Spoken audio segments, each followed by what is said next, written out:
Hello, my name is Austin Habish, the founder of Think Catholic, and you're listening to the Summa podcast, where we study St. Thomas Aquinas' Summa Theologiae in a way simple and insightful for anyone to understand. The Summa podcast is brought to you by Think Catholic. Taking 2 questions of the Summa a day, we'll seek to summarize St. Thomas's responses, discovering the brilliance of Aquinas. And his Catholic faith is day 244. So let's get started. We're covering today questions 63 and 64 of the Tertia Pars, that is, of the other effect of the sacraments, which is a character, and of the causes of the sacraments. The translation that I always use in these podcasts is the one generously provided to me by Ave Maria Press, the 5-volume set translated by the Fathers of the English Dominican province, which you can now get at a discounted price from Ave Maria Press's site by typing in the code SUMMA10, and so here we go. Article 1, whether a sacrament imprints a character on the soul. As Scripture says, he has put his seal upon us and given us his Spirit in our hearts as a guarantee. A sacrament such as baptism does imprint a character on the soul. We are going to describe what we mean by character in this sense in the next article, but why we receive this character is because the sacraments are given to us as remedies for sin, as well as in order to designate, deputize, fit a man, appoint him to correct worship in the Christian rite. And so just as among soldiers of old it was customary to receive a sign of their enrollment in the army through something like a tattoo, which also appointed them to the privileges and the duties of the army, so too we see Christians receiving a similar spiritual seal on his or her soul. As Augustine put it, if a deserter from the battle through dread of the mark of enlistment on his body throws himself on the emperor's clemency, and having besought and received mercy, return to the fight, is that character renewed when the man has been set free and reprimanded? It is not rather acknowledged and approved? Are the Christian sacraments by any chance a nature less lasting than this bodily mark? Article 2, whether a character is a spiritual power. What exactly is a sacramental character? It is the capacity in you to act and to be acted upon as dependent upon God, who works through this character. He works through you as through an instrument. It is through this disposition, this sacramental character, that God confers the Eucharist through the priest, and it also allows one who has been baptized to then receive other sacraments, such as confirmation or holy orders, for example. Article 3, whether the sacramental character is the character of Christ. Yes, and a word from St. Thomas, who also gives us a definition of character here. He writes, some define character thus: a character is a distinctive mark printed in a man's rational soul by the eternal character. Now, the whole rite of the Christian religion is derived from Christ's priesthood. Consequently, it is clear that the sacramental character is specially the character of Christ, to whose character the faithful are likened by reason of the sacramental characters, which are nothing else than certain participations of Christ's priesthood, flowing from Christ himself. Then as a last note, this figure or character, although of course not guaranteeing one's salvation, is how Aquinas interprets the following verses. This is from Revelation. Do not harm the earth or the sea or the trees until we have sealed the servants of our God on their foreheads. And from Ezekiel, and the Lord said to them, go through the city, through Jerusalem, and put a mark upon the foreheads of the men who sigh and groan over all the abominations that are committed in it. Article 4, whether the character is subjected, meaning housed, in the powers of the soul. In a sentence from St. Thomas, a character is a kind of seal by which the soul is marked, so that it may receive or bestow on others things pertaining to divine worship. Now, the divine worship consists in certain actions, and the powers of the soul are properly ordained actions, just as the essence is ordained to existence. Therefore, a character is subjected or housed, not in the essence of the soul, but in its power. Article 5, whether a character can be blotted out from the soul. It cannot be blotted out because, as Augustine argues, just like the soldiers of old had a permanent tattoo on their bodies, the sacramental character is a permanent mark on a man's soul, and to be a member of the kingdom of God is greater than joining some earthly kingdom or army. Aquinas argues that just as an altar consecrated to God is always consecrated, so too, since the sacramental mark is bestowed on the Christian soldier, and we know Christ by faith, then this mark is especially in the faculty of the intellect. And since even after death, the intellect continues as it was, the mark continues as it is.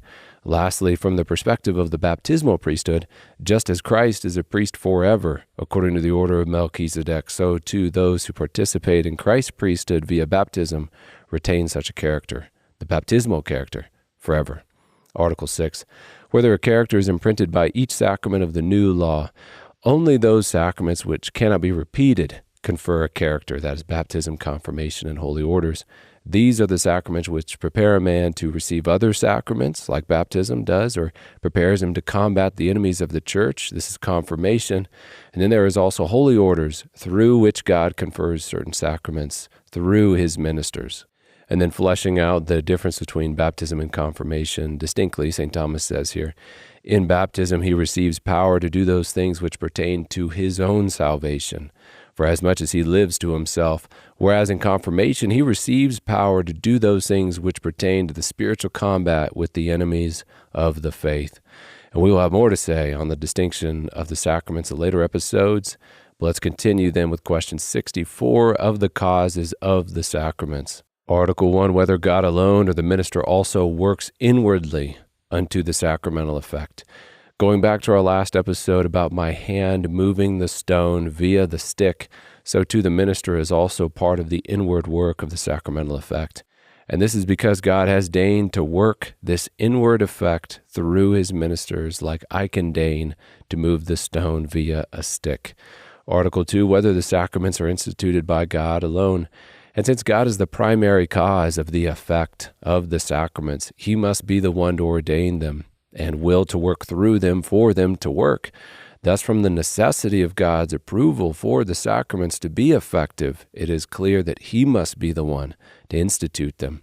Article 3, whether Christ as man had the power of producing the inward sacramental effect. He does, because he is united to his Godhead in the hypostatic union, and when it comes to his ministers, he is able to do so because he is the head of the body, the church, as we hear in this article. Christ produces the inward sacramental effect both as God and as man, but not in the same way. For as God, he works in the sacraments by authority, but as man, his operation conduces to the inward sacramental effects meritoriously and efficiently, but instrumentally. Nevertheless, since it is an instrument united to the Godhead in unity of person, it has a certain headship and efficiency in regard to extrinsic instruments, which are the ministers of the church and the sacraments themselves. Consequently, just as Christ as God has power of authority over the sacraments, so as man he has the power of ministry in chief, or power of excellence. Article 4, whether Christ could communicate to ministers the power which he had in the sacraments. Yes, as we can imagine, the baptism of the apostles would have had the same sanctifying effect as the baptism which Christ's baptism would have had on others. Article 5, whether the sacraments can be conferred by evil ministers. And if this was not the case, we would never know if any sacrament anywhere was validly conferred, which would destroy the visibility of the church, contrary to Christ's word that you are the light of the world, a city set on a hill cannot be hidden. And later in Matthew, where the church is seen as a definite place, he says, if he refuses to listen to them, tell it to the church. And if he refuses to listen even to the church, let him be to you as a Gentile and a tax collector. Aquinas' argument is that since the minister is the instrumental cause, Christ can still effect what he has determined to effect in the sacraments, even through evil men. Like I can move a stone via a bent stick or a straight stick, all the same. Article 6, whether wicked men sin in administering the sacraments. If a priest in a state of mortal sin celebrates the Mass or celebrates the sacrament of confession, these are for the sake of the people, not just themselves, and so the people ought not to be deprived of the sacraments on account of the personal fault of the minister. So the minister ought to do what he ought to do, yet by handling sacred things as one morally unclean or unworthy of handling such things, they do act with a kind of irreverence to God by being a wicked person who is celebrating these holy things. As St. Thomas says here, this sin pertains to a reverence towards God and the contamination of holy things.